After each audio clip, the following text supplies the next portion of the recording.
Yippee-yi-yo-ki-yay, galloping all the way, here comes McGraw, McGraw.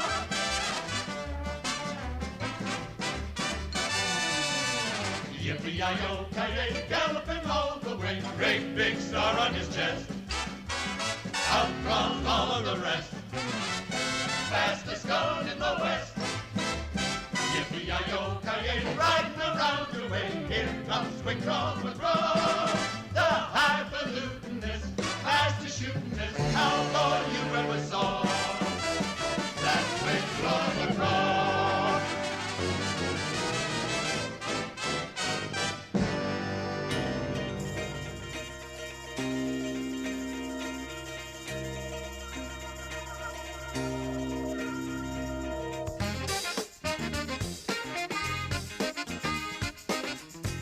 Hey, it's Let's Have Fun Friday here on the Big 550 KTRS.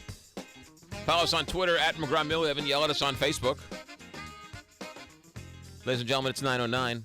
What are you doing this weekend? Have a great idea for you this weekend. But first, let's check in with Scott Sherman. Good morning, Scott Sherman. Good morning, McGraw. Host of the Scott Sherman experiment, which is 9 to midnight here on the Big 550 KTRS. That's right. Also known, you might know him as the second best talk show host in the state of Missouri, thanks to the Missouri Broadcasters Association. That's right. Keep cornbread sweating. That's right. You're on his heels. That and the 8 pounds of fudge he eats every week. Oh, all righty.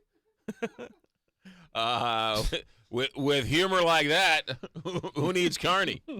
How's it going? Well, it's good. I'm really having fun with the show. Good. I was listening to you last night a little bit. So were the Rams. Yeah, the Rams need to turn off these Scott Sherman files and pay attention to the game. We gave tickets away, though.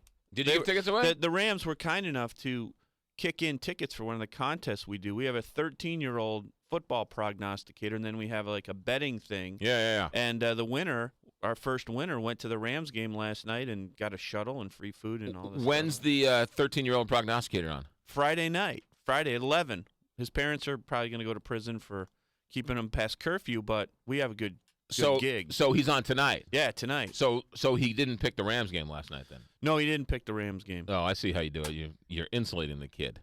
Well, the Rams usually lose on Sunday. Hey, the Rams are only 1-3, okay? Yeah, they're good. They're fine. They're going to be back. It's fun. You know what? They're going in the right direction. I want to talk about the zoo. Okay. It's going in the right direction. Yeah. You don't call him the best color man in the business for nothing, ladies and gentlemen. I want to talk about the zoo. But before we talk about the zoo, there's this Ed O'Bannon case you've been talking about for years, which had an interesting development. Yeah. This is the case where college athletes have been saying for a long time two things. One, we want to get paid because we're getting ripped off. This scholarship we're getting isn't worth all this TV money that the schools are getting. That's one argument. But the main argument is one that not only Ed O'Bannon, who played at UCLA basketball, but a lot of other former players, including Desmond Howard, who's on the ESPN Game Day and went to Michigan, won the Heisman Trophy, is this. Forget about the money for the thing we go to college. Okay, that has value. Take that out of the argument. Our name and likeness is being used in video games. It's being used in highlights. It's being used in right. So in the NCAA licenses EA Sports or these video companies, then puts the likeness of number 15 in a red jersey. It looks very similar to Tommy Frazier. And then the NCAA gets paid, the schools get paid, and the Tommy Frazier player doesn't get anything. They get in the jerseys and all of this, the gear that you make millions and millions. Right. We don't get anything. Matt Leinart, you're playing USC. Matt Leinart, the quarterback for USC, just happens to be left-handed and looks just like Matt Leinart. Yeah, they're taking the real person and making a cartoon person out of it. Right. This goes back to a case involving Tony Twist about 10 years ago where he said, hey, this Todd McFarlane, he made a comic book, and he used my name, and he changed it a little bit, and he didn't ask me, and he didn't pay me, and the courts here said, yeah, every human being, every person has a right to the right of publicity. The college athletes are using the Tony Twist argument to say, okay, you people may have a debate about whether or not we should get more than this scholarship and room and board, but you cannot make us give up these rights that we and everybody else has just because we play football or basketball in college. So what just happened? Well, EA Sports, which is the big mega video game maker that makes all this EA this and EA that and all that business. I think Madden, they make all that stuff. They settled their portion of this class action suit that involves thousands of different players. And so they're out of it, and the only one left now holding the bag is the NCAA. So now it's down between former college football and basketball players, tens of thousands of people, versus the NCAA. And there's going to be a showdown, and I think within the next 6 to 8 months, you're going to see that the NCAA is going to probably be making a deal with college athletes and saying, okay, maybe we shouldn't be just taking your name and likeness without putting some money aside for you. And if they go all the way, they could get crushed and not only have to pay forward, but pay millions, if not billions of dollars going back 8 or 10 years to all the former players that they've sold down the river and never gave a dime to. How much did EA Sports settle for? They don't know. It's confidential. It'll get leaked out here soon, but it just happened yesterday. And this is a class action lawsuit, right? Yeah. So it's thousands of people. And so it's millions of dollars. It's huge money. And EA Sports announced, I think, yesterday that they're not even going to make an NCAA football next year. They're not going to make one. It's like the Stanley Cup. They're just going to take a year off because they're not sure exactly how their business model is going to shake down. If you got to pay the people who you're stealing, who you're ripping off their identity from. Right. But if they can exactly.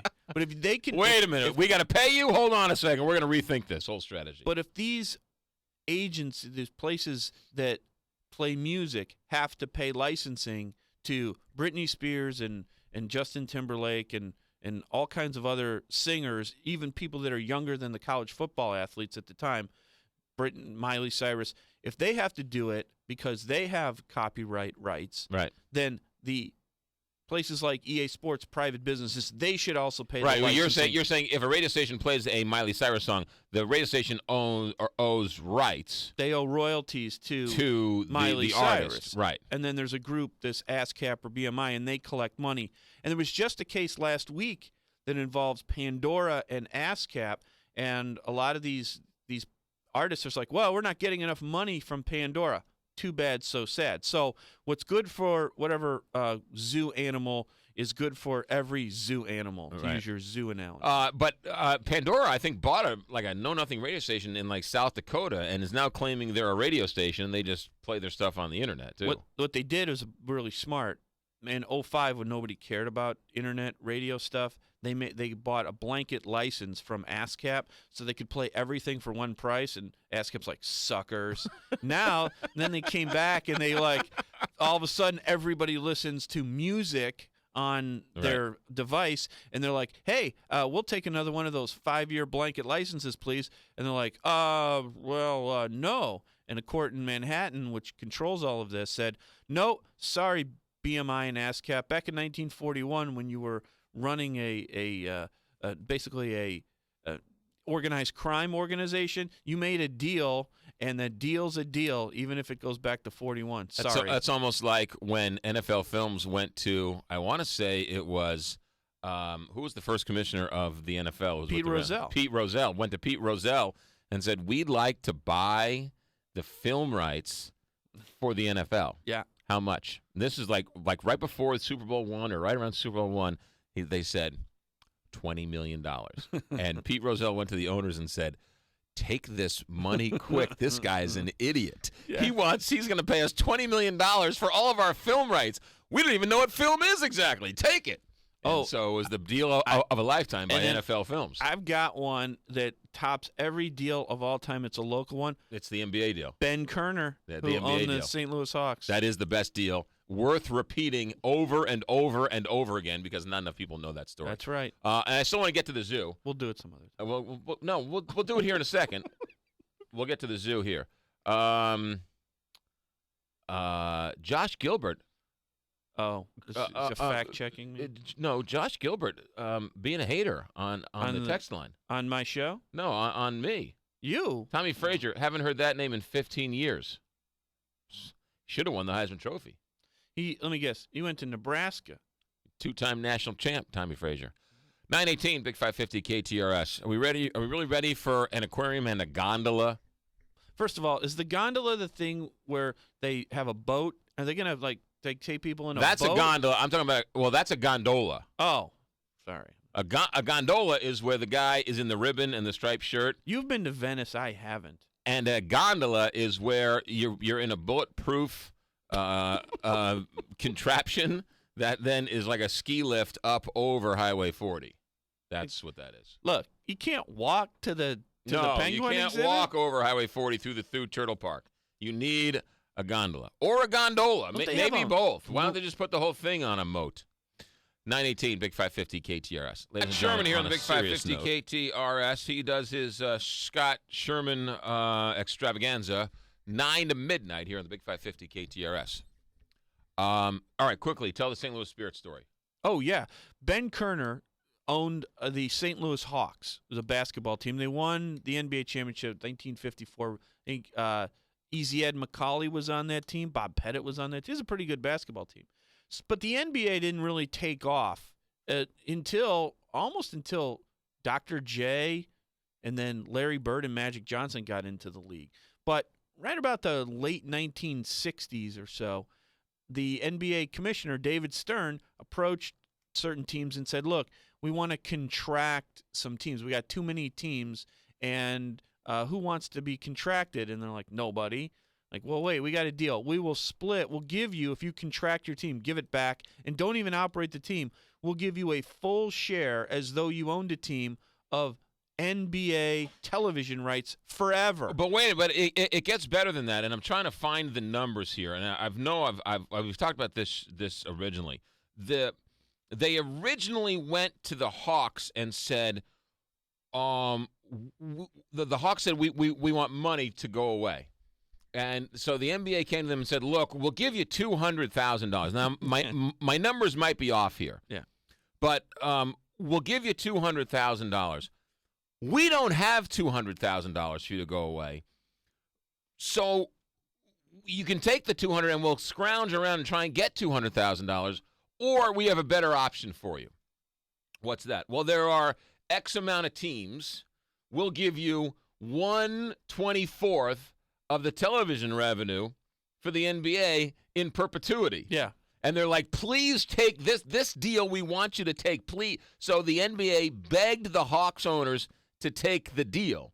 And so now every year they get a check for 1/24 of the NBA TV money. Which is a whole lot more than it was in the late 1960s, early 70s. That was the Kentucky Colonels. That was the other team that they approached about that deal.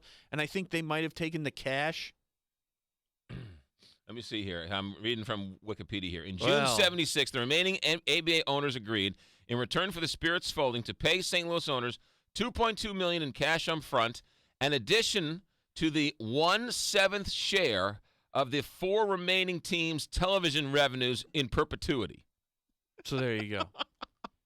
That deal is worth its weight in Thanks platinum. to their deal, they received millions of dollars through the 80s and at least $4.5 million through the 90s. From 1999 to 2002, the deal netted the Spirit's owners $12.5 million per year. This is not from the Hawks ownership group. This is from the ABA-NBA merger with the Spirits of St. Louis. You kept saying the Hawks. Oh, I'm sorry. No, that's not right. I'm sorry, it's the Spirits. I'm sorry.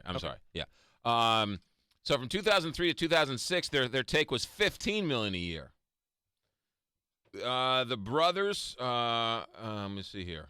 The two Selena brothers each get 45% of that television revenue per year, and their attorney during the merger of the negotiations, Donald Sepak, receives 10%. That's a deal. All right, there you go. So that's the deal. All right, let's talk gondolas. And the St. Louis Zoo. They want to build what do they want to build? A rainforest? I mean, does anybody see something wrong with this? We're tearing down the rainforests, so let's just build one. Yeah, this is. I mean, this is like ridiculous. Joni Mitchell's song, "It Come to Life." Nobody cares about the outdoors unless it's in a protected, enclosed environment. Right. The outdoors is indoors. I'm guilty of not being that big of a zoo fan. I've been to the zoo. Again, I feel like I have to preface this, so when I get the angry emails and voicemails and calls for me to be fired, you know where I'm coming from. I like the arch. I think I have no problem with them spending federal money to fix the arch, to make the arch better, nicer, stronger, more potential for benefit of the region. Okay, guilty. I think we should, if we're going to build a rainforest for the zoo, and they're going to buy a hospital, and you're going to need a gondola to go over Highway 40, and an aquarium, and a hotel, and a this, and a that, and you're going to make the parking lot a giant pool, and a beach, and an island resort there, you know what? Tear down the dome and build a new dome for the Rams. I don't understand the difference. The only difference is that the zoo is taxpayer funded. Why is that? With all the money they get, it seems it's almost like an endowment for a public college. It's a great point. Why do they need taxpayers' money when they could have 2 fundraisers a year where people walk around in top hat and tails and give? It's a great point. I don't understand. Rich people love animals. They it's not that they love animals. It's in comparison to people. They love animals. They hate people. They love looking at animals. They love the idea of animals. So I don't understand. They come out. Now, look, the same week that comes out that somebody has to pull a Glock and shoot 3 people while running in Forest Park, a 1/10 of a mile away from where they want to build a gondola to go over Highway 40, over a bridge which is already there. It seems to me like it was bad PR timing. Thank God he didn't shoot any of the animals. Well, because then people would be up in arms. Actually, you know what?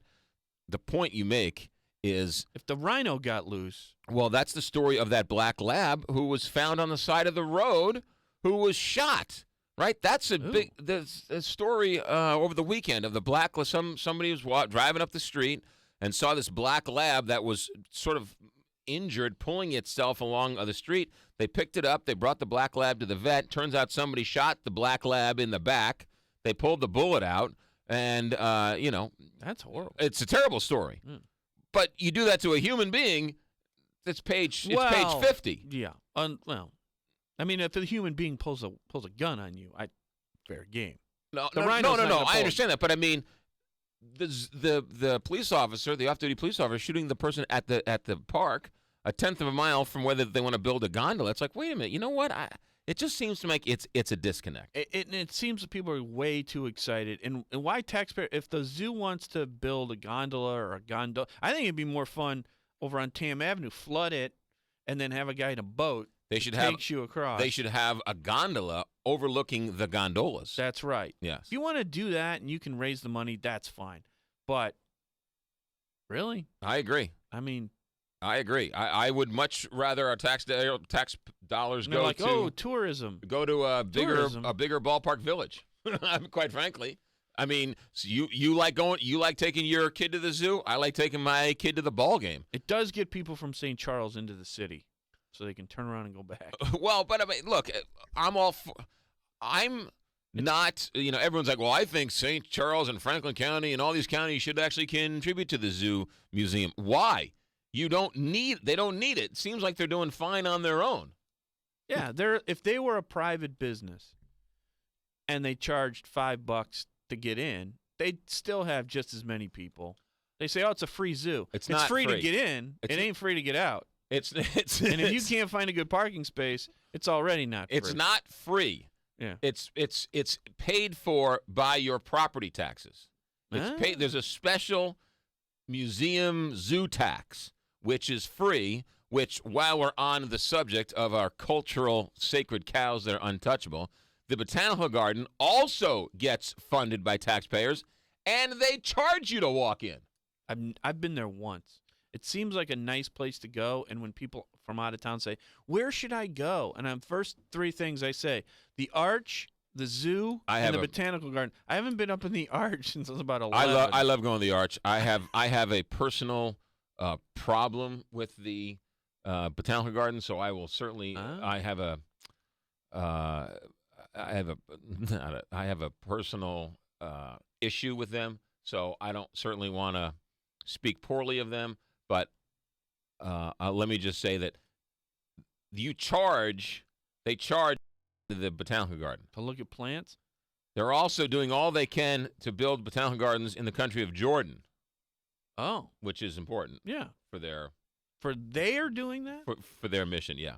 They should do it in the country of North City. They should do it in the country of their own neighborhood, of maybe the Shaw neighborhood. Right. That would be cool. Yeah, which a house right next to them fell down. Oh, that's the house fell down deal. That's the house fell down story. Yeah, yeah. But they were too busy setting up a botanical garden in the country of Jordan to help out the people in their own neighborhood that are actually paying for them to be open. The zoo is cool, but it ain't raise my taxes cool. I tend to agree with you. It's cool. Do what you're doing. The zoo is great. I just don't, do they really need a gondola? I'd like to see how many people would show up if they were having a fundraiser to fix up one of the city schools at the zoo, and the money wasn't going to build a rainforest. It was going to fix up a school. Say the school wanted to build a gondola so that teachers could, go from the high school A to the junior high. bulletproof gondola. 9:35 in the Big 550 KTRS. Who's your sponsor? St. Louis Home Retention Group. With your property taxes, you're happy to pay them if they're not going to take your house. But what you want to pay for is something of value. In the last 5, 6 years, value of houses down, equity almost gone. What are you going to do? The bank's got their bailout. Well, there are some federal programs, and St. Louis Home Retention Group knows how to, A, keep your house if it's threatened by foreclosure, and B, how to lower your payment, whether it is or it isn't. They're the ones that know. They're local guys. They're not somewhere in Washington, D.C. You can pick up the phone and call them. You can go to their office, and they can help you. They've helped over 500 families, many of them KTRS listeners, and they do a fantastic job. What business has an over 90% success rate? Not many. St. Louis Home Retention Group is one of those. Take it from me, they help me. 636-527-5121, 636-527-5121, or St. Louis Home Retention Group. All right, I've got 20 hours of broadcast time to fill up each and every week, and I'm thrilled to do it, and I'm honored to do it, and it's a great job to have, and I never want to take advantage of it, and I never want to take advantage of the people who give me their most precious commodity, their time to listen, to be entertained, to be informed, and I truly appreciate it. However, I just would not be able to continue to do this job unless I get this off my chest. So much talk, Scott Sherman, over the last 3 or 4 years has been about how awful Obamacare is and how it's going to ruin America and how it's the downfall of Western civilization. And all of that may be true. I don't know. But earlier this week, Senator Ted Cruz stood up on the floor of the United States Senate to decry how bad Obamacare is. And it wasn't a traditional filibuster in the Jefferson Davis sense, but in the Jefferson Smith, I'm sorry. Sense. It was a talkathon, and it was the debate was already going to be cut off at a certain point, so it was a little bit grandstanding. But he made a point, and he made news. And one of the things he read while on this filibuster was the Dr. Seuss book, Green Eggs and Ham. And I don't know if anybody else has made this same analogy. And I don't know how many of you have recently read Green Eggs and Ham. It's a pretty good book. It's a little slow in the middle, but, once you hit maybe 3/4 of the way, the book really takes off. It does. Okay. The third act is amazing. But does anybody see the, and I hate to use the word ironic because Shakespeare said nothing is ironic, but the interesting fact that Ted Cruz is reading a book called Green Eggs and Ham, which is about a guy who doesn't want to try something new because it's weird and it's different. And at the end of the book, Green Eggs and Ham, the character eats the green eggs and hams, and by golly, oh Molly, he actually likes green eggs and ham. Does anybody see the correlation in this? This was a stupid-a-thon. And I don't care how dyed-in-the-wool, anti-Obamacare, pro-Republican, I don't care what label you have. The label that Ted Cruz needs to wear is moron.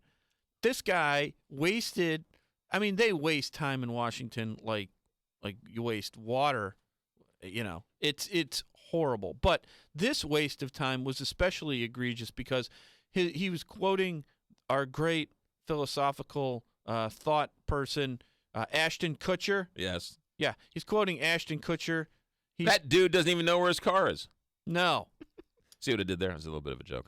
Good throwback. And the reading of Green Eggs and Ham not only was ironic in its stupidity, but he didn't get it. And then everything he said, he thought was the most clever and the most sort of thoughtful thing of all time. And everything went poorly. I was talking we have a guest, Elizabeth Imus, who's Don Imus's daughter. She comes on Thursdays. Hold on a second. Ow! Let me move my foot away while you drop that cinder block on it. Yeah. You drop that name on it. She'll be a big deal. All right. One day.